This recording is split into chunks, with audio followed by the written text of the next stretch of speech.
ద్రాక్షావళి నా యేసు ఉత్తమ ద్రాక్షావళి, నిజమైన ద్రాక్షావళి నా యేసు ఉత్తమ ద్రాక్షావళి. నిన్ను నమ్మిన పిల్లలం మేము నిలచి ఎలిగడి తీగలం, నిన్ను నమ్మిన పిల్లలం మేము నిలచి ఎలిగడి తీగలం. నిజమైన ద్రాక్షావళి నా యేసు ఉత్తమ ద్రాక్షావళి.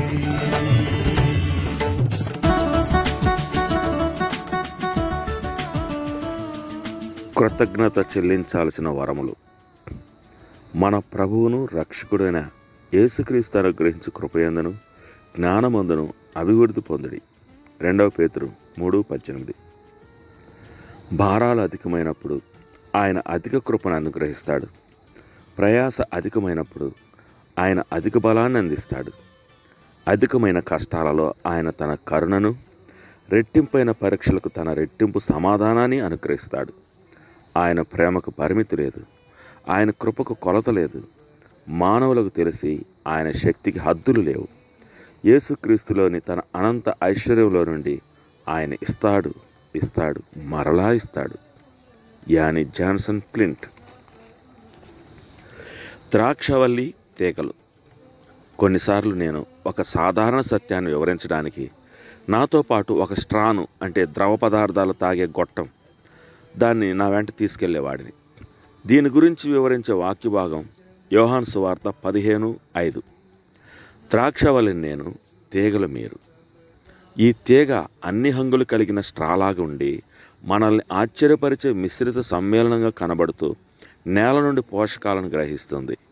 తరువాత ఈ పోషకాలు ద్రాక్షవల్లి ద్వారా జీవంగా ఫలాలుగా మార్చబడతాయి. తీగలు ఫలాలు ఫలించడానికి అవసరమైన వనరుల తయారీ కేంద్రంగా ద్రాక్షవల్లి పనిచేస్తుంది. ఈ తీగ తనంతట తానే ఫలాలు ఫలించలేదు, ఎందుకంటే ఫలాలు ఫలించడానికి అవసరమైన పోషకాలను ఉత్పత్తి చేయలేదు. ఇది చాలా ఆశ్చర్యపరిచే విషయం. దేవుడు ఈ ఉపమానాన్ని వివరిస్తూ అందులో ఆయన ఉపయోగించిన భాగాలు ద్రాక్షవల్లి తీగలు, ఫలము. మిగతా చెట్లలో అయితే వాటి వేర్లు, కాండము, కొమ్మల గురించి మాట్లాడతాం. కానీ ద్రాక్షవల్లి ఒక్కటే వివిధ తీగలు కలిగి ఉంటుంది. సహజంగా ఈ తీగలను కత్తిరిస్తే ద్రాక్షవల్లి నిలిచి ఉండే ప్రతి సంవత్సరం క్రొత్త తీగలను పుట్టిస్తుంది. మనం నేర్చుకునే పాఠం ఏంటంటే, ఫలం ఫలించే బాధ్యత తీగల మీద ఉంటుంది. అందుకు అవసరమైన పోషకాలను అందించే బాధ్యత ద్రాక్షవల్లి మీద ఉంటుంది.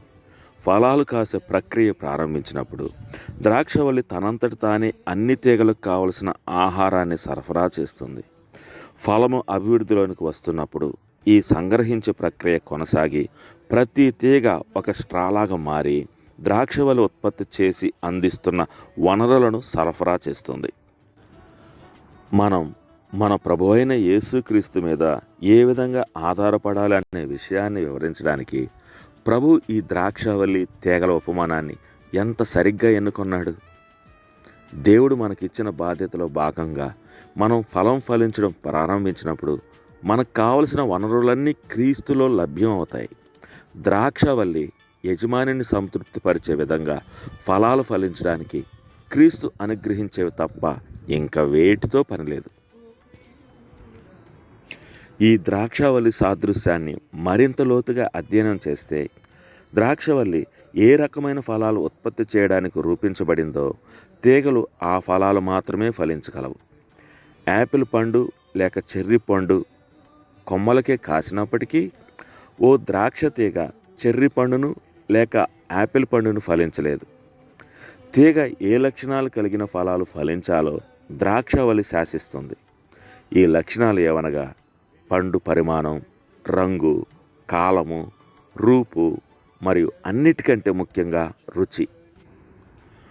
ప్రభువైన యేసుక్రీస్తు ఆయన సహజ సిద్ధ స్వభావం ద్వారా మనం ఏ రకమైన ఫలము ఫలించాలో ఆజ్ఞాపిస్తాడు.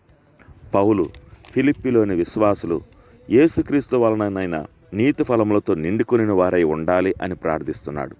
ఒకవేళ మనం ద్రాక్షవల్లిలోని పోషకాలతో పూర్తిగా నింపబడితే ఎక్కువగా ఫలం ఫలించడంలో అది సహాయపడుతుంది. ఫలం గురించి వ్రాయబడిన మనకందరికీ సుపరిచిత వాక్య భాగం గలతీ 5:22-23లో ఆత్మఫలం యొక్క మొత్తం దృశ్యం కనబడుతుంది. ఇవన్నీ యేసుక్రీస్తు ద్వారా అనుగ్రహించబడే మహిమాన్విత కృపలు. విశ్వాసికి ఉండాల్సిన ప్రత్యేక బాధ్యత ఏంటంటే ద్రాక్షవల్లి అయిన క్రీస్తులో నిలిచి ఉండడమే. ఇక్కడ ఉన్న ప్రమాదకరమైన విషయం ఏంటంటే ఫలం ఫలించడానికి కావలసిన పోషకాలను ఇతర మూలాల నుండి గ్రహించడం, లేక మనమే ఫలము ఫలించాలని ప్రయత్నించడం. నేల మీద పాకే తీగ తడిగా ఉండే నేల నుండి ఫలం ఫలించడానికి కావలసిన ఆహారాన్ని తీసుకునే అవకాశం ఉంది. ఆ విధంగా నేల మీద పాకే తీగ ద్రాక్షవల్లి అవసరత లేకుండా తన సొంత వేర్లను భూమిలోనికి పంపే ప్రయత్నం చేయవచ్చు. అప్పుడు వ్యవసాయదారుడు వచ్చి తీసి పారవేస్తాడు, లేక దానిని పైకెత్తుతాడు అనడం యోహాను సువార్త 15:2లో వ్రాయబడిన పదాలకు ఖచ్చితమైన తర్జుమా అవుతుంది. తరువాత తీగలకు ఎదురయ్యే ఇంకొక సమస్య ఏంటంటే చెదలు, పురుగులు లేక తెగుళ్ళ దాడిని ఎదుర్కోవడం. ఫలం ఫలించడానికి అవసరమైన ఆహారాన్ని ఇవి పీల్చివేస్తాయి. మరలా వ్యవసాయదారుడు ఈ తీగలకు తెగులు సోకకుండా జాగ్రత్తగా శుభ్రపరుస్తుండాలి. 3వ వచనంలో క్లీన్ అంటే పవిత్రపరచు అనే పదం వాడడం ద్వారా మనలో జరిగే ఈ ప్రక్రియను విశదపరిచారు. ఇక్కడ తరచుగా బయలుపరచబడని విషయం ఏంటంటే 2వ వచనంలో వాడబడని ప్రూన్స్ అంటే పనికిరాని వాటిని తీసివేయడం. ఈ ప్రూన్స్ అనే పదానికి బదులుగా 3వ వచనంలో క్లీన్ అంటే పవిత్రపరచు అనే పదం వాడబడింది. 2, 3 వచనాలలో ఈ పదాలు ఖచ్చితమైన అర్థాలతో వాడబడ్డాయి. అవి అధిక ఫలాలు ఫలించాలని ఆయన వాటిని పరిశుభ్రపరుస్తాడు. ఒక స్ట్రాను తీసుకొని దానికి ప్రక్కలో ఒక రంధ్రం చేయండి. అటు తర్వాత ఒక పండ్ల రసం ఉన్న గ్లాసులో ఆ గొట్టం వేసి మామూలుగా త్రాగినట్లుగా ఆ స్ట్రా ద్వారా ఆ పండ్ల రసాన్ని పీల్చండి. పండ్ల రసం ఆ స్ట్రా గుండా వస్తుంది, కానీ ఆ స్ట్రా ప్రక్కలో వేసిన రంధ్రం కారణంగా బుడగలు వస్తాయి. ఆ రంధ్రం కారణంగా స్ట్రా సామర్థ్యం తగ్గిపోతుంది. విశ్వాస విషయంలో ఈ రంధ్రం మనం వెతికే ప్రత్యామ్నాయ వనరుగా ఉండి అతని ప్రయోజకత్వాన్ని అది తగ్గిస్తుంది. ప్రక్కన రంధ్రం వేయబడిన స్ట్రా వలన పెద్దగా ఉపయోగం ఉండదు.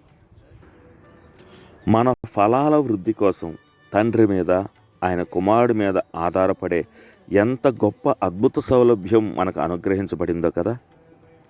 తీగలు పూర్తి ఫలం ఫలించుటకు బాహ్యంగా తాను ఏమి చేయాలో అదంతా వ్యవసాయదారుడు చేస్తాడు.